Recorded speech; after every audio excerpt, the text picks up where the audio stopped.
So find someone that's living the life that you want to live and has a business that looks like the kind of business you want to have. Because the great thing about real estate is there's so many ways to make money in real estate. There's no one right way to do it, right? And so find a guy that's living the life you want to live. If you want fast cars, find a guy that has a bunch of fast cars. If you want to travel all the time, find a guy that's traveling all the time. You want to have someone that has a solid family, like I might be your guy, right? Because that's all I care about. And then, are they running a business like you want to run? Do you want to have a high volume business?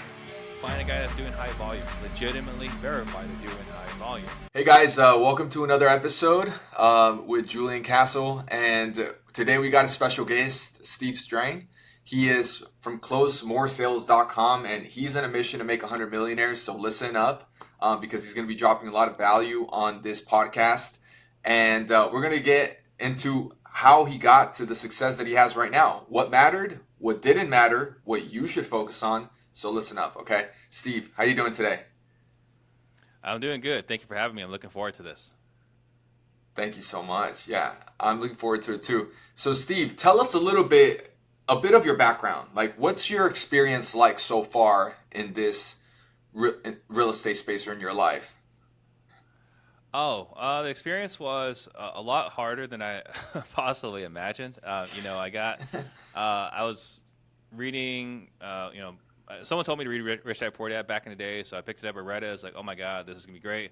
I'm just going to start buying real estate. It's going to be mailbox money, and life is going to be really easy, right? So we started buying properties. It was not that easy. And I got distracted. I became a licensed realtor because the guy that was helping me buy rental properties was a realtor. I was like, oh, that's interesting. They make a lot of money. They don't really seem to work that hard. So let me do that instead, right? But that distracted me from buying rental properties. But I became a realtor. I did short sales. I listed properties for banks. I started my own brokerage, started a title company, did a joint venture for mortgages, wholesale, flipped a lot of properties, did a lot of things. And it wasn't until I started doing my podcast, I started gaining notoriety. And then after starting the podcast, I started doing sales training, and that's where I spend a lot of my efforts today is helping real estate investors have quality conversations to get homeowners to sell their properties at a price that makes sense for both parties. That's amazing. Guys, listen up. So Steve has a special gift for you, and we're earlier up in the podcast, but we think it's valuable. So if you want his scripts, you got to text 3377, okay? And you can get the scripts and the reviews. So this is going to help you out in your real estate journey, but we're going to get to it, okay? So Steve, so tell us a little bit. You mentioned a little bit that you got distracted in the beginning. Why'd you mention that? Like, why? So, because Rich Dad Poor Dad said buy rental properties so that you can get mailbox money so that you can achieve your financial freedom number, right? So when I read the book, I think I was making about $70,000 a year. Now this is 2002-ish, 2003, 2004. So that was still a decent amount of money back then. But the book says make enough passive income to replace your active income, and then that's your freedom number, and then you can do whatever the hell you want, right? I didn't do that. I started buying properties, and I met a real estate broker, and I saw that he was making more money than I was, not working nearly as hard as I was. And so, the comparison part of your brain starts going to work, and you get shiny object syndrome. At least if you're anything like me as an entrepreneur, you get shiny object syndrome, and you quit your job to go become a realtor. But again, that's not what the book said. And this is one of I don't know, we have hundreds of incidents of me getting distracted, but this is definitely one of the most consequential one because I took my eye off the ball for 9 full years, right? I got licensed in 2007. And I didn't really start buying rental properties again until much, much later. And part of the reason why is that I got absolutely decimated being a realtor in 07, 08, 09. And so not only did I no longer have an active income to get qualified for loans, but my 1099 was worthless as well. So I couldn't even buy properties knowing what I know then. Now what I know today, I could have bought a lot of properties, right, with private money, hard money, and so on. But with my experience at that time, I did not know how to buy rental properties in a bad market. I gotcha. So it sounds like you're saying, you wish you would have stuck to buying properties from that time on, all the way and not gotten Hmm. distracted because, you ended up in, I mean, you're still successful, but you could have been more successful. Is that what you're getting at? Yeah, I mean, I genuinely believe that if I took my brain today and put it in my body in '07, I would own the city of Phoenix, right? Like, there were so many Wow. properties available at the courthouse, 30, 40, 50, $60,000 that are worth 300, 400, 500,000 today, right? Wow. And I could have bought those properties with hard money and cash flow from day Hmm. one. Because back then, I was thinking 18% is stupid, right? Back then, hard money was 18%. Hmm. Today, it's like 10% in Phoenix. It's kind of crazy how things are in Phoenix. But Yeah. back then, it was 18%. I could have bought all those properties, cash flowed on day one with equity, Wow. right? I could have just bought those over and over and over again, right? Had I known then. And I didn't understand creative strategies, right? I didn't understand any of the creative Uh-huh. financing stuff. All I knew was my W 2 life, and at that point, my realtor world. I didn't understand all this amazing opportunity I had in front of me because you could buy properties at the auctions for Yeah. 30, 40, 50, $60,000 that you could turn around and rent Yeah. tomorrow for $700, $800, $900 a month. So again, Wow. had I just knowing what I know now, but again, if I had just focused on buying properties and figured out a way to buy properties instead of knowing everything, being uncoachable at that time, Yeah. definitely set me. I would definitely have a much different trajectory than I do today. Yeah, for sure. Well, we thank you for sharing this. Obviously this helps us learn because we are written with shiny object syndrome as Hmm. entrepreneurs, and so having it come from your experience that you've been down that road, and it helps us understand really that there are some actual consequential costs that are are seen later on in the future, which are very painful. I would assume, Yeah, right? yeah. So so yeah, so I mean, what did you get into then? Like when you know once you stopped being a realtor, or you kind of died down. You also said you Hmm. wholesaled, you fix and flipped. Like what was the turning point? Yeah. Like what mattered to you in your life again back when you got back on the saddle? When I started figuring things out, and I didn't even figure it out all the way, I just kind of figured it out a little bit, was when I actually got into coaching. So, when I Hmm. got licensed in '07, I didn't think a coach was necessary. I thought coaches were scammers. If they're so good at it, why would Hmm. they teach it? Why would they sell it? Right? These are the things I would tell myself. But then Yeah. eventually, I had to get coaching because it was either get coaching or go back to Intel. And going Intel was not something I Yeah. wanted to do. And so I got coaching in Hmm. 2011. And once I started getting coaching, I actually started treating my business like a business. So instead of being a realtor, I was a business owner Hmm. that happened to sell real estate, right? And once I became Hmm. a business owner that happened to sell real estate, I started learning marketing. And once I started learning marketing, I started learning direct response marketing, getting really good at it, learning from Dan Kennedy, Perry Marshall, and so on. Hmm. And as I started Yeah. learning that, I started buying houses, not because I wanted to buy houses, but because I was trying to get listings. So, I'm trying to get listings. I'm on Hmm. Google, and I'm thinking, what does a homeowner Google when they want to sell their house? And, there's Right. appraisals, what's my house worth? That's what I thought. But I was also Hmm. doing, sell my house. And as I was doing sell my house, I realized, what's my house worth? What's it, appraisals and so on. Those clicks were super cheap. But this other one about sell my house was really expensive. So let's figure out Yeah. why sell my house is so expensive. And I started Googling sell my house, like, oh, all of these cash buyers, right?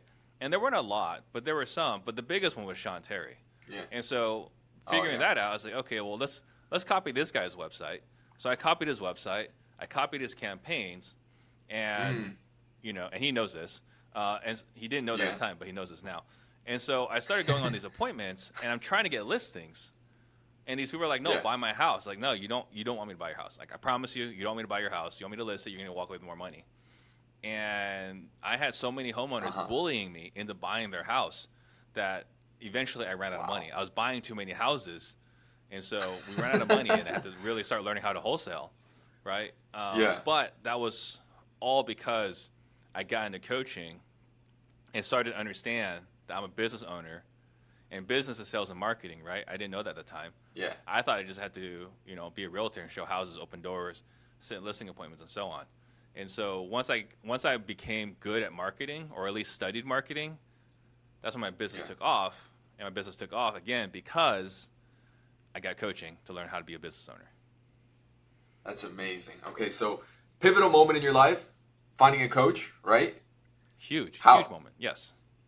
How'd you get that coach? How'd you pick him? Like, what did you, you know, would you look to get from him? Like, what'd you get from him? You know, just tell us.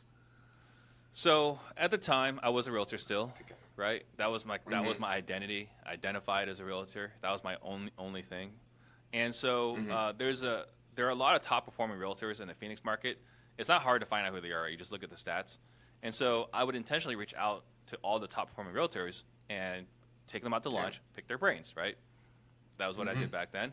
And there are three big names, or at least there were three big names at that time when I decided to go into coaching, go find a coach. There was Craig Proctor, Brian Buffini, and Mike Ferry. Those are the three preeminent names at the time for real estate coaches. And so I go to Russell Shaw, the alpha in our market, and we're having lunch, and I say to him, Russell, I list properties for banks. Those days are coming to an end. I need to find a coach, because if I can't find a coach, I'm afraid I might have to go back to Intel. Here are three coaches I'm looking at. You tell me which one should I go with. And he says, oh, it's easy. Go with Craig Proctor, because I have two friends in that program, and they're both killing it. I said, okay, great. So I go to Craig Proctor. I go to the conference for, like $350. And while I'm there, they do the whole upsell to $1,000 a month. And I'm telling you, I am stressed. Like, $1,000 a month, that's a lot of money. What if it doesn't work? I get all this self-doubt, all this negative self-talk. And I honestly was so nervous about it that I was thinking about, like, should I even tell my wife? What's she going to say? Yeah. And I was like, you know what, forget it. I'm just going to do it, and I'm going to be sweating bullets. And thank God I did it. But, man, that was, for that time, a hard trigger to pull. Today, I was like, that was such an easy, like, that was such a good decision. That's probably the best $1,000 I ever spent at the time. That's $1,000 a month. But it's probably the best $1,000 I ever spent at the time. And today we charge significantly more than that. But the person that signed up for coaching back then, my perception of money and coaching was very different than it is today. Yeah, of course.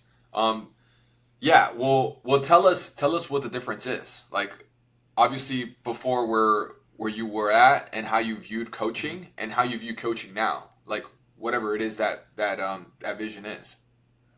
Yeah, so the coaching before, or the perception before, right, was that these guys are a bunch of scammers, right? Like, that's kind of the perception you have. Like, if they're so good at it, why would they give away their secrets? They should just do more of what they're doing, right? Like, that was the perception. Afterwards, I became a business owner, right? So again, I had to learn sales, I had to learn marketing, although they weren't that great at teaching sales. But sales and marketing, administrative, how to have an assistant, how to hire an assistant, how to onboard them, how to keep them happy. Basic stuff, super basic stuff that you can find on YouTube today. But it wasn't that prevalent back in 2010, 2011, right? So that was the biggest difference. And then the other big difference was surrounding myself with other people that are doing well. Because at the time, I was kind of like a lone wolf. I had a mentor, right? The guy that, I saw made a bunch of money in real estate. I had a mentor, but he was kind of doing his own thing. And so I didn't have a circle of people that I could learn from. And once I joined a coaching community, now I get to, because we're all in the same coaching program, I now have the phone number of all these top players across the country, right? And then also the ones in the Phoenix market. So I can hang out with them, have lunch, compare notes. But now I can call them because we're colleagues and we're peers and compare notes. Whereas in an ordinary day, they might never take my call. Kara Royce, if she watches this later on, she might hate this for me. In the Phoenix market, we are competitors. She is hard to get along with in the Phoenix market. But when we're hanging out in Anaheim, like, we're buddies, we're friends, we're comparing notes. Here's what I'm doing. Here, what are you doing? Right? Like, we're a buddy when we're hanging out at the coaching mastermind together. But in the Phoenix market, it is kill or be killed. Like, it is cutthroat, which, is understandable. But that's what you get from joining a coaching program is you get to find people that you can connect with and network with and compare notes. Yeah, yeah, that's amazing. Okay, so let's have that experience. So you got into this coaching program. How soon or how fast did you get results, or did you see a difference in your Oh, ability nearly to perform? instantaneous. Nearly instantaneous. I'm a doer, like I've Wow. always, I think the shiny object syndrome and doer, I think it kind of goes together. So, if I see something's Yeah. going to work well for me, I'm going to do it. And so, Hmm. I remember when I signed up for the coaching program, I was there with a handful of other people that also signed up for that 1,000 a month.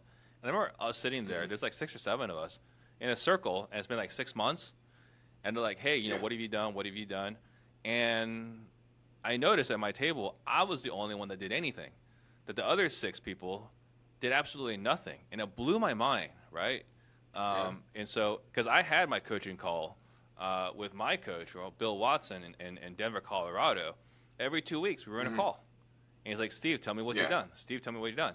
And I would have gone back and taken action from the previous coaching call, and come to the next coaching call with questions about what I've done in the past 2 weeks. So I was Yeah. continually making progress, but that Hmm. apparently is not the norm. And so I did pretty well right out of the gate because I had a coach that knew what he was doing, that was in the business, and he could share with me. Hmm. And so I hit the ground running pretty quick. And then one of those things, again, we talk about that website. They had a program in there for, internet leads, right? Hmm. But that was already sold out in my market. I didn't have access to it. So I went and Yeah. created the website, right? Like I straight up copied Sean Terry's website, straight up copied his keywords campaign, did all those Yeah. things. So I got results pretty quick because if I see a way to make money, I'm going to go do it. And it doesn't make sense to me to live any other way. Yeah. Yeah. Okay. Well, let's deconstruct that a little bit. So obviously, you said you joined with 7 other people, or 7 other people in total, right? In And my you in my saw pod, that right? take So when I showed up at the event, we were in the same pod. yeah in your pod, and you saw that you Yeah. were the only one that was taking action. So you're like, this is not Yeah. normal for other people. And so tell me why. Why are you like this person that takes action when there's other people that are in the same space as you that are paying the same amount of money, but they just don't have whatever you have. Like, they have the Yeah, it's funny. motivation, you know? It's a great question because I don't believe I'm exceptional. I really don't. I think the only difference is I expect to win. I expect to succeed. No matter what's like, I've never been shy or short on confidence, and so like, Hmm. I'm totally fine putting myself out there. And if I embarrass myself, that's okay. And I think it's probably the reason why I don't have this limiting mindset of like, what are they going to say? Are they going to laugh at me? I don't have that about me when I Hmm. used to go out young single days. My friends would always laugh at me because like I would always just go to the most attractive girl in the club and just start talking to her, like no hesitation whatsoever. Yeah. Um, Hmm. and I'm not saying I'm a player. I'm just saying I had no fear, right? Because what's the worst is she can say Yeah. no. And so like another thing, what I did when I started my podcast, I was at an event where Brandon Burchard said, people want to hear your story, so go start a podcast. And from when Yeah. he said it on a Saturday, I was up and running and launched my podcast by Wednesday the following week. So 10 days later, I had a podcast, I had a studio, I had a title, I had a guest, and everything like in 10 days. Because like if I see this a way to, again, get me closer to my goal, I'm just going to do Yeah. all those things that will get me closer to my goal. So I don't think I'm exceptional. I think, though, I am blessed to believe I'm going to win, that I'm going to succeed in whatever I Yeah. do. So I might have fewer things in the way that will stop me from doing what I need to do because I already believe I already succeeded before I even started it, if that makes any sense. I got you. Yeah, that makes total sense. And so that's incredible. And you say that, obviously you have goals, right? Like Hmm. you're gonna expect to win at your goals, right? So could you tell us what was your goal when you were like coming up? Or like, what was it that you were trying to achieve? Like, so that you built this, real estate Mm-hmm. agency. You bought these properties. You have this podcast now. Like, what's the goal? What's all this for? So when I started, it was entirely selfish. They were not magnanimous. They were not like these great goals. It was just to make a lot of freaking money, right? When I Yeah. started, it was just to get rich. I grew up where I'm born in an immigrant family. I was born in a refugee camp in Italy. I remember like uh, going to there was a place called Service Merchandise when I was a kid, and there was this like Mm-hmm. Transformers set. And it was the construction Mm-hmm. one, the 6 different construction robots that became like this big robot, whatever. And I Yeah. wanted it as a kid, and we couldn't have it because we were always poor. I Mm-hmm. remember my parents fighting because my dad put his paycheck in his pocket after work, right? And my mom washed his clothes with the paycheck in there, and there was this big Ooh. blowout fight, right? And so, Oh and it was yeah. $350. As a kid, I was like, is that a lot of money? Is that not a lot of money? I don't even know. But Yeah. I grew up poor, not feeling poor, Mm-hmm. right? Like I never felt Mm-hmm. disadvantaged, but I always felt Yeah. like we didn't get to have our share. So my goal from the get-go was just to be freaking rich as hell. That was it. It wasn't until Yeah. 2013 that I opened a brokerage that I got to see what it's like to help other people. Like as a realtor, I helped other people, and that was great. Right? Help someone buy a first-time home, like that's great. But Yeah. taking someone who doesn't know how to make money and turning them to become ultra successful, I saw how incredibly rewarding that was. And once I got a taste of that, the money did not matter nearly as much anymore. Now it's like, how many people can we help? So step one was entirely selfish and greed. And then we grew Yeah. up, right? And like, oh, wow, it's so wonderful to help other people achieve their goals. Yeah. That's amazing. Okay. So in 2013, that's when you made the switch to like help people, to assist That's when I people. opened my brokerage. So I was just a Yep. realtor, right? I was a realtor at another shop Uh-huh. from '07 to 12. And then in 13, Yeah. I opened up my own brokerage because I was tired of having a boss, right? Like even though my Oh yeah. broker wasn't a boss, he was still someone Mm-hmm. that I had to still get approval from here and there. So like Mm-hmm. screw that. Like I'm Yeah. gonna be the boss. I'm gonna run my own show. I answer to nobody. That's when I started the brokerage. Mm-hmm. And then after that, like even though I answered to nobody, I realized I answered to my realtors because I helped them grow their business. So yeah, that's when I Right. started. So it wasn't 13. Okay, I got you. So in 2013, you opened up your brokerage, and then you had all these agents that came in and worked for you, and then you started focusing on, Yeah, pouring into them, and then that's when you found like the exactly. satisfaction of what it is to Hmm. assist people. Okay, that's awesome. It's so rewarding Um, watching changing people's lives. tell me why. Like, tell me what do you see in front of your eyes? Like, what Um, what do you? I think there's a couple different things. There's the light bulb moments watching them come to realize that they're more than just who they were. So changing their Mhm. mindset, changing what they believe in themselves, changing their self confidence. But also, you know that you're making a financial difference in their lives, which means you're making a financial difference in everyone in their lives, right? Like you take Yeah. someone who's making 30,000 a year, making minimum wage, and now not Mhm. only are they making multiple six figures, but they have employees, and so you're not just making a difference in Mm. his life and his wife's life and his kids' lives and his parents' lives. You're also making a Mhm. difference to the people he's employed, and so like this ripple Mhm. effect is massive. So, yeah, my favorite people to mentor are they do two things. They listen and take action, right? Mhm. And then they're grateful. Like when they go back, it's like, Steve, you said to go do this thing. I went and did this thing, and here's what happened. Thank you so much. Like that is, it is the dopamine that comes from hearing that is just off the charts. Wow, that's amazing. I'm feeling it. Yeah. It's good. Um, that's great. Okay, wow. So that's when you switched, and then obviously your life took a turn, right? After you Hmm. started focusing on that. I mean, at some point you had a shift to start buying rental properties again, and maybe you got into some other things. What Oh, I was was buying rental the properties the whole time. I was buying rental properties the whole time. So not a lot. uh I didn't buy a ton. The yeah. growing up, not growing up, but like reading all the books around the time, reading Rich Dad Poor Dad, we learned about leverage, put as little down as possible, 10% down, and so on. Like those are all the things that were great on paper, Hmm. in theory, right? and then you go through the crash, and you watch all these people just get destroyed because they're highly leveraged, right? You watch all these people that put 0 down, 10% down, and so on, and they just got destroyed and wiped out. And so the lesson there was, well, maybe leverage is not as cool as everyone thinks. Now, I overcorrected, but we bought all our properties cash. Like, we took chunks of cash and we just bought properties, and whatever extra income we had, we just paid down debt. I'm not saying that's the right thing, but getting scarred from 07 through 09 and watching marriages fail from realtors, contractors, this and that, we just started buying all our properties cash. So we don't have a ton of rental properties, but the few we have, they're paid off. Okay.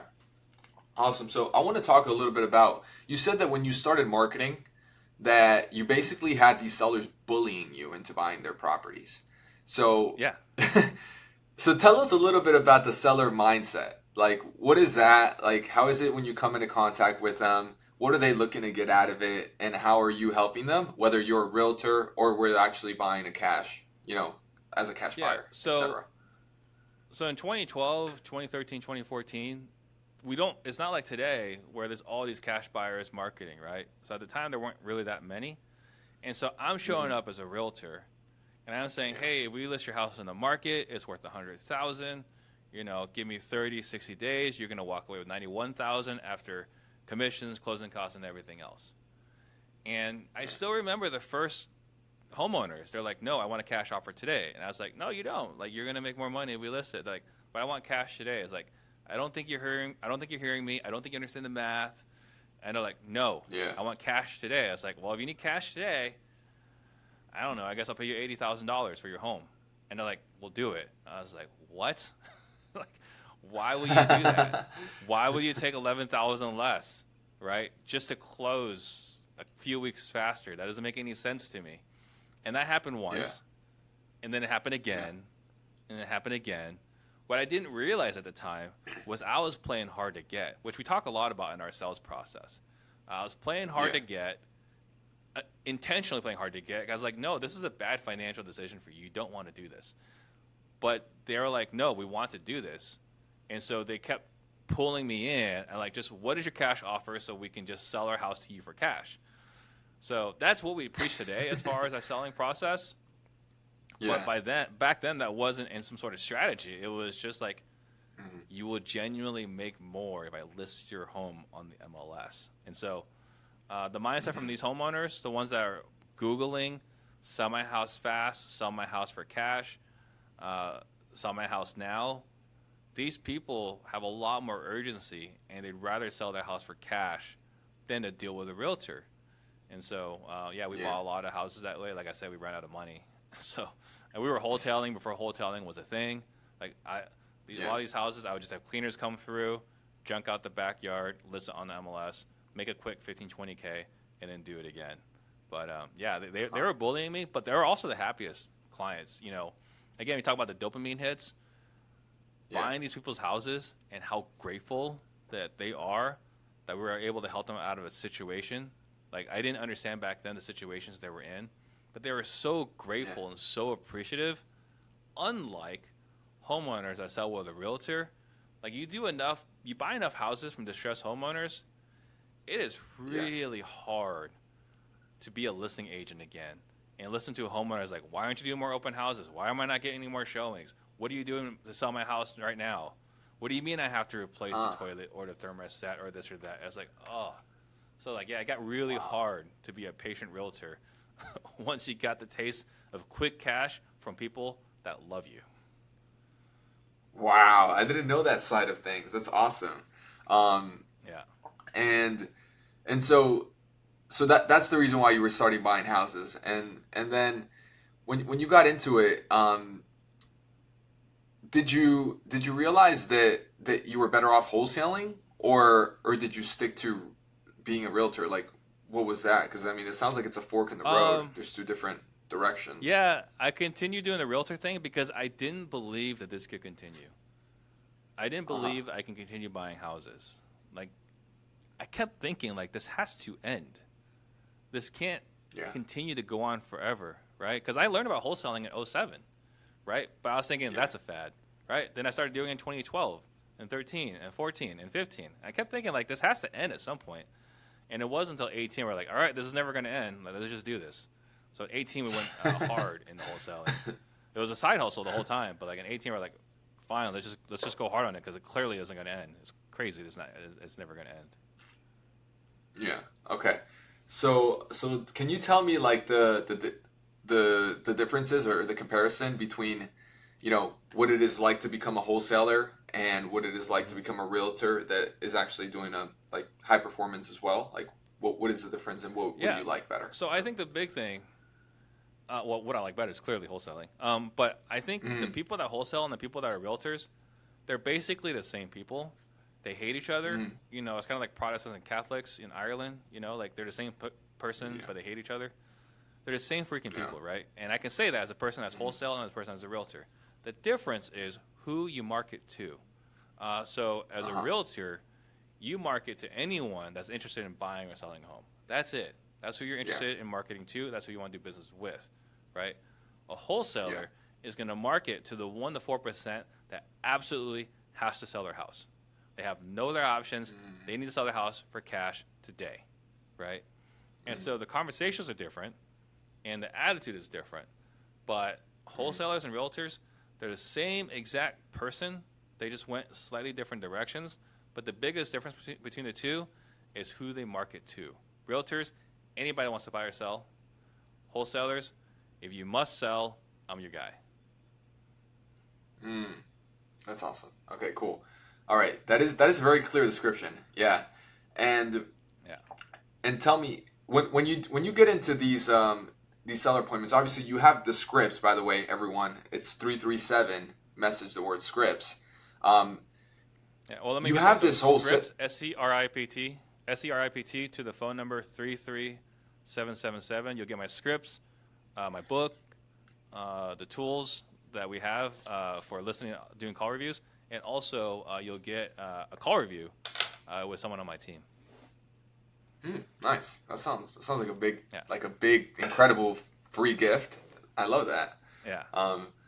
Yeah. So great. So when you get into that, tell us a little bit about your wholesaling process, or your your sales experience. Obviously you mentioned in the beginning you were playing hard to get, right? I guess that's what really got the people to come in and bully you to buy their house. So I'm assuming you kind of adapted that into a process that maybe someone can follow, that is not so experienced or didn't, have that mindset before. Yeah, we definitely adapted that, but not intentionally. I didn't know why that worked at the time. I just know that it did work. That it did work. So you gotta understand. Before I got into real estate, I was an engineer. So I was a horrific salesperson when I got into the real estate world. Just terrible at sales all the way through. And it's because I was so bad at sales that I had to study harder, probably than anyone else has ever studied sales in the real estate world. And that's the reason why I can teach so many people sales, right? I basically, for all intents and purposes, reverse engineered sales, right? And so we learned that it's important to set appropriate expectations. We learned the importance of going through emotions and pain, the gain, what's going to be like when everything's done. We understand how to play the higher authority game when there's someone else not there that's a decision maker, how to negotiate it, how to get them to negotiate against themselves, preventing remorse. So there's a lot involved in our sales process today that I thought before I learned sales was like, oh, someone just has the gift of gab. You know what? Julian is just born with this. He can just close anybody, right? Like that was kind of like the mindset that is an art and it's not a science. And the reality is, it's like 99% science. The ability to get someone to do something is a skill that can be learned, can be taught, can be acquired, and you can get really good at it even if you're not a naturally gifted salesperson. All you have to believe is that you want to get better and that you can get better. If you can believe those two things, you'll be fine. It's that a lot of people have given up on it because I would never be a salesperson, or salespeople are sleazy. I would never want to be one, right? So there's a lot of mental beliefs out there that get in the way of becoming a successful salesperson. Okay, I love that. That's two easy steps. I want to. Yeah. I believe that I can get better, and I can get better. Right. That's it. Yeah. Exactly. So, okay, incredible. So, okay, obviously, when you're getting started in sales, there's nothing like doing reps, right? Like there's obviously getting on a conversation with someone and actually doing the sales process. That's actually a rep. But there's a lot of downtime, for example, for people that could be used for improving their sales, you know, skill, right? Hmm. What do you recommend that people do? Like, or is there a way to just practice sales like every single day or like every moment of the day or something like that? Is there some kind of way to do that? Yeah, I think so. I started studying sales really, really hard. And as I started studying sales really hard, what I started doing was applying everything I was learning in my sales appointments, right? Mm, And I would be more intentional, using my lines, mirroring, applying silence, asking additional follow up questions. I started doing those, and my sales appointments started getting better. mm, And as I started doing that, what I didn't realize was I was still a crappy husband and a crappy leader because I wasn't using those mm, same skills in those mm. dynamics. And so I started thinking, like, wait a minute, I'm really good in this arena, right? I can close anybody that needs to sell, right? But I'm Yeah, not that good of a husband and I'm not that good of a leader. And so I realized yeah, somewhat quickly, fortunately, like, why don't I use these same sales skills as a leader of an organization? And why wouldn't I use these same sales skills to be a better husband? And so that my wife feels heard, so that she feels validated, so that she's happy with the outcome, right? And you hear these expressions like, make sure you get buy-in and so on. Well, like, how do you get buy-in? It's a sales skill. It's a sales conversation.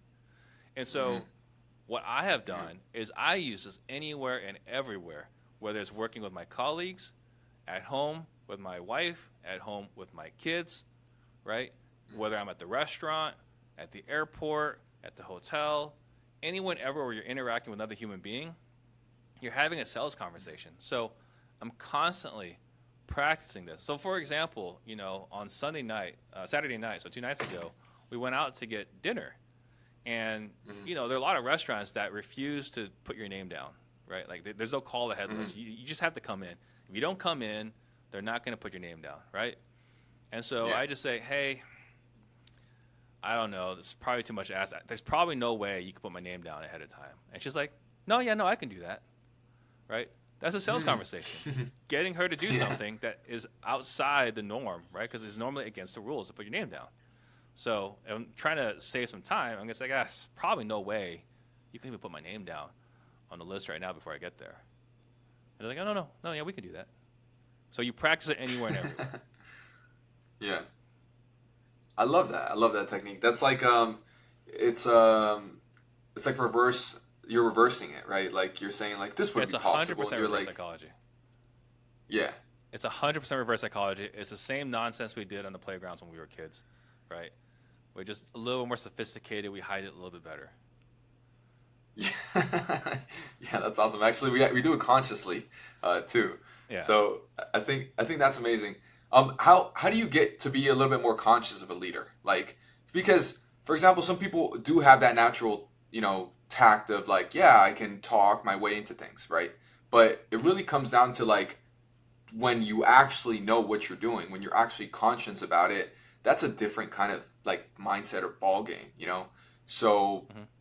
is there like a conscious way that you get to it? Because a lot of people may have the I practice for my speech, Hmm. 24 hours, I got in front of the audience, it's I'm blank, I don't know what's going on, I don't know where all that training that I did went to, in the moment you just forget. So Yeah. like Yes. what what happens, like how can you kind of keep that, in keep that in mind, that conscious. So I think that the first is I read a ton of books, right? Studied a lot Mm-hmm. of leadership. Read a lot of John Maxwell books. Went through 21st Century Leadership from Darren Hardy. I got What Leadership Actually Is by Larry Ashe. Like I've studied a lot of leadership, a lot of leadership Mm-hmm. principles and this and so on, right? But I think the Mm-hmm. biggest thing is that you genuinely have to care about your people. If you don't care about Mm-hmm. your people, it doesn't matter if you have the words, if you have the lines. It's irrelevant, right? Like you genuinely have to care about your people. Also, in genuinely caring about my people, they all have 100% authority to call BS on me on anything, right? This is Mm-hmm. not a dictatorship. This is not top-down leadership. We are all Right. responsible for one another, and so we have something we call a yellow card, which is basically anytime Okay. I'm out of line and someone else calls me out on it, they get rewarded for calling out my bad behavior, right? So Mm. so we have, Wow. the thing we learned from the Navy SEALs is that, Yeah. the guy in the command, not there, who's looking at a satellite screen, he doesn't know what's going on door to door, right? When you're busting in doors, shooting bad guys, they don't know what's going on the battlefield, right? Yeah. They just have a general idea. So the guys in the Mm-hmm. battlefield have to report everything back to command, right? And the Yeah. command has to report back to them, like, hey, here's what's going on outside your perimeter. Or, like, if they say, hey, we're under attack, we need help, it's command's responsibility to bring help down and apply resources or send resources and so on. So, for Yeah. myself, as a leader, I'm in the command position where I have a general idea of how everything's going on, but I haven't the Mm-hmm. slightest clue what is going on in your day-to-day stuff. So it's their responsibility to communicate in such a way where I know everything's going on the front lines. So they're telling me how Mm-hmm. conversations are going, right? That's where KPIs come in, and there's where challenges come in, right? But they tell it to Mm-hmm. their leader, and the leader brings it up to the leadership meeting. So we have this Mm-hmm. constant communication that goes from the top to the front and back to the top. And it's not top to bottom and bottom to top, because that's not the dynamic. Mm-hmm. It's top to the front and front to the top. So that way, everyone is rowing the boat in the same direction. So that's a big part Yeah. in running an effective leadership organization. Okay, I gotcha. I love that how you made that distinction. Because a lot of people, um, personally, I just came from a leadership training this weekend. It was Hmm. like a seminar, and they separated us into four categories. It was the controllers, the helpers, the promoters, and another group of people. I happen to be one of the Driver? controllers. Yeah. Oh, the other one, I don't remember what it was, I'm but guessing probably a driver or something like that, visionary, because those are like the four different disc personality types. yeah, exactly. And so, Yeah. anyways, point is that they said that as a controller they were like, oh, you're very good at project management. You like to get things done. You're driven, et cetera, you're confident, all these things. But there was a point where where I noticed like there is this other part of me where like I want to be not like a dominant easygoing. I want to be an easygoing person. Where um, and that part is, I think we were saying, it's like it's not top down. It's like front and back. It's like it's you're giving information to both sides to help each other for the common Right. goal. It's not so much as an authority. Like that's not the point. It's not the goal or the satisfaction to be like an authority figure. It's just to actually get the goal done. Yeah, yeah. I mean, I think the guys that care about like the title and the labels and this and that are probably gonna be toxic to your organization. The way we kind of look at Mm-hmm. leadership is that if you're on top, right, but you have all these positions, we look at it upside down, where like the leader of the organization is their responsibility is to serve everyone else. My responsibility is to make your life easier. When you're trying to help the company drive revenue, my job is to make it as easy as possible for you to drive revenue for the company. I'm here to Mm-hmm. help you accomplish that goal. You don't work for me. I'm here to help you accomplish your goals. And I think the other thing too is like when you talk about we actually care about them, right? Like what do they actually want? And then we have to help them achieve it. And that's not just at work, but also at home. If they're having Mm-hmm. some challenges in, marriage, dating, parenting, whatever, like Mm-hmm. they all know they have the ability to come in and have a conversation with me where I can help them figure out like life and so on because I've done a lot of it. I've screwed up a lot of things.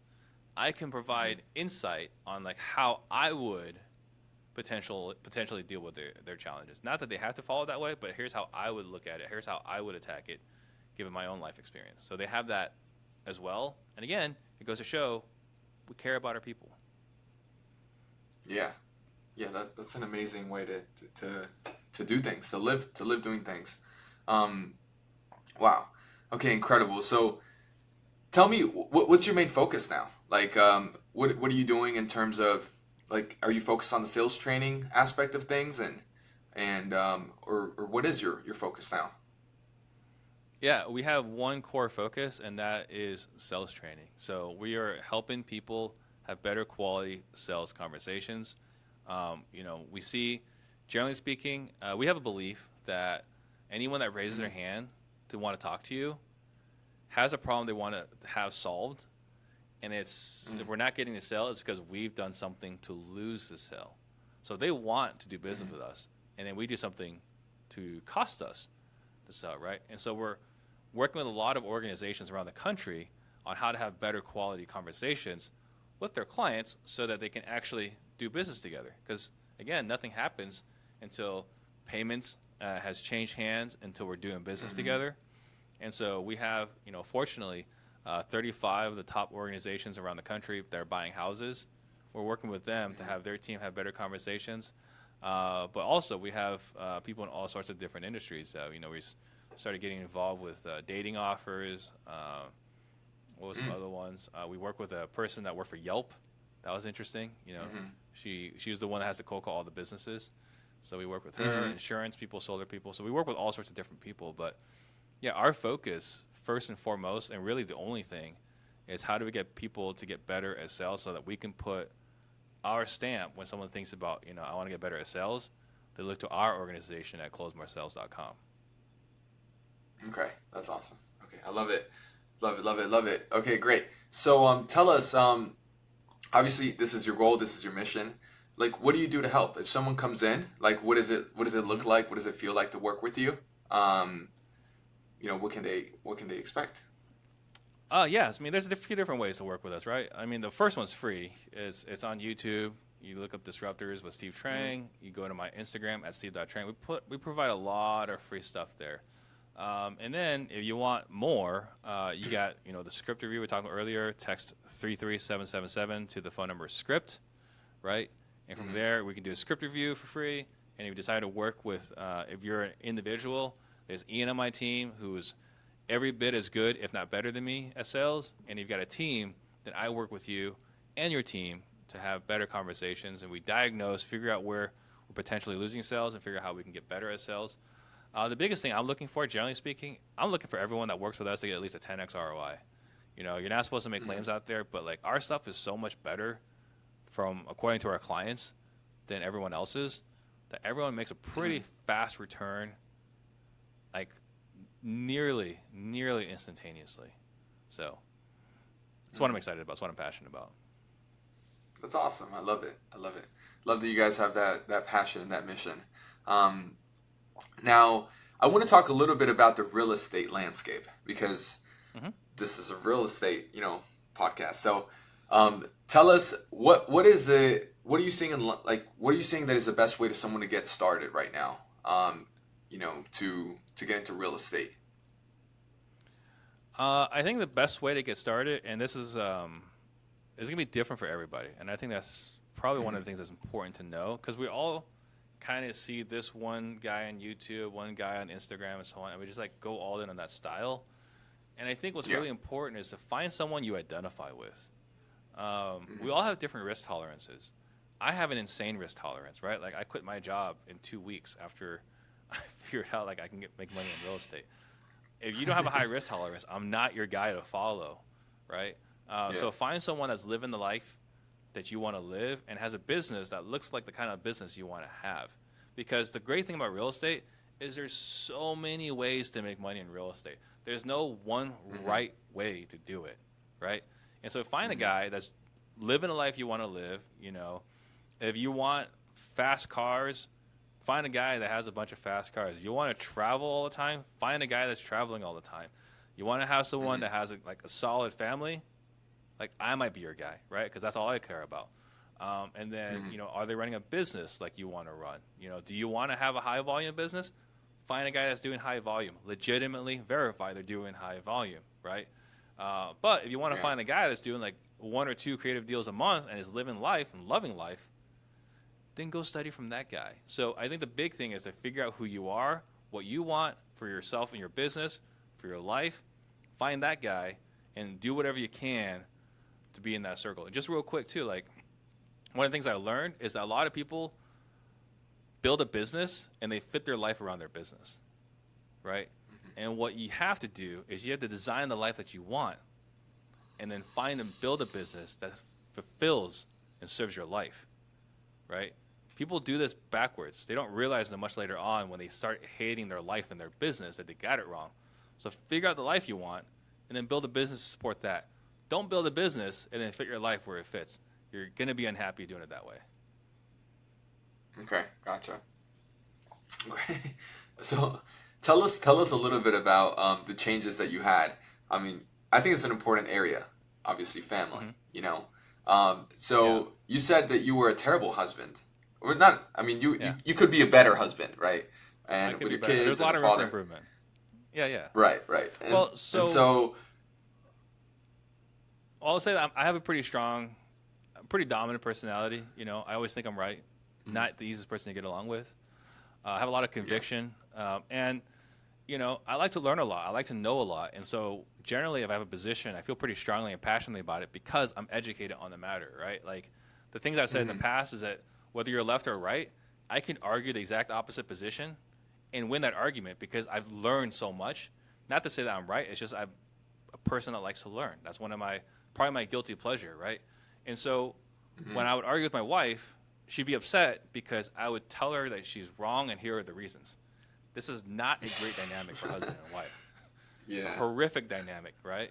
And so it wasn't so much later on that I realized, like, well, when she says something, she doesn't actually mean it, right? So there's a book, Men Are From Mars, Women Are From Venus, where you realize, like, when women say, this always happens or this never happens, men tend to be more literal. And it's like, what do you mean? Like, what do you mean we never go out to dinner? Like, go out on dates? Like, we went on a date last week. That does not help the conversation, right? So I've learned, it's like, when she says we never go out anymore, I was like, tell me what that means. It's like, you know, like, Mary's always going out with her boyfriend, and like so-and-so is always doing this, and they're always showing stuff on Instagram, and I don't get to show these things on Instagram. Whatever it is, it's like, we never go out anymore. Factually inaccurate, but that's not what she meant. She feels like we never go out anymore. And that's the conversation we need to have, right? So that's where the sales skills of learning how to be an effective communicator is understand what does it mean when she says this. It doesn't mean we never go out anymore. It means that she feels like we never go out anymore. Why does she feel this way? Is she playing this comparison game? Or she had a long day at work? Or she feels so overwhelmed with the kids? Whatever it is, but there's something that's leading to that feeling. And so whatever's leading to that feeling is up to me as a salesperson or as a father or as a husband. But my sales skills is let's figure out why she feels that way. And now we can fix the root cause, right? It might just be deleting Instagram. Probably not. But we can figure out what's causing her to feel that way versus having a direct argument, which is my natural tendency, is argue facts with facts. That is not how you win. That's not how you win a marriage. I totally get your dynamic. Yeah, that makes total sense. And having that shift. So, for example, I'm coming up. All that. A lot of people are coming up too. The ones that are learning.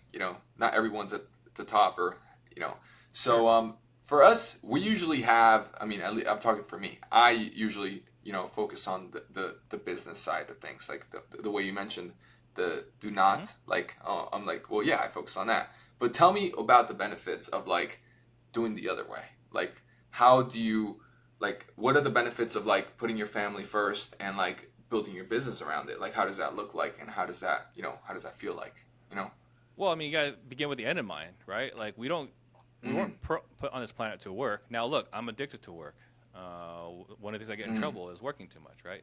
But we weren't put on this planet to work, right? So we have to remember why we're doing what we're doing. And so if we remember why we're doing what we're doing, then we can show up better as a husband, as a father. The downside of not putting your life first is there's a quote that says something along the lines of like, I want my wife to have the best of me, not the rest of me, right? It's that if you're working all day and you're killing yourself and you're getting bludgeoned by homeowners and buyers and the title company and the hard money lender, and then your team's upset with you and cash flow's tight, you get home, you're a crappy dad and husband, right? And so figure out what you want, you can make the money you want to make. Like, again, real estate is great. You can make whatever money you want to make so long as you want to do it, right? So figure out how much money you need to live the life that you want. We really, like, nobody needs to make more than $20,000 a month. And I'm not judging if you want to make more, but no one needs to make $20,000 a month, right? Like, that's almost $250,000 a year. You can live a pretty damn good life for $250,000 a year. So for us, we keep pushing the envelope, taking the money from the business, putting it back into it, hustle harder, and so on, right? And it's that hustle season, which is fine if you want to do it. I've gone through that hustle season, right? But there comes a point where your wife and kids aren't going to love you more because you're making $50,000 a month, $100,000 a month, right? At that point, you're doing it purely for you and not for them. And it is hard to come to that conclusion, to realize this. They're just as happy if you're making $10,000 a month. I mean, truthfully, my wife would be happy if I was making $7,000 a month and working 40 hours a week. That's all she needs from me, right? Everything else on top of that, I'm doing it for me and my reasons, right? But I'm fulfilled and they're taken care of.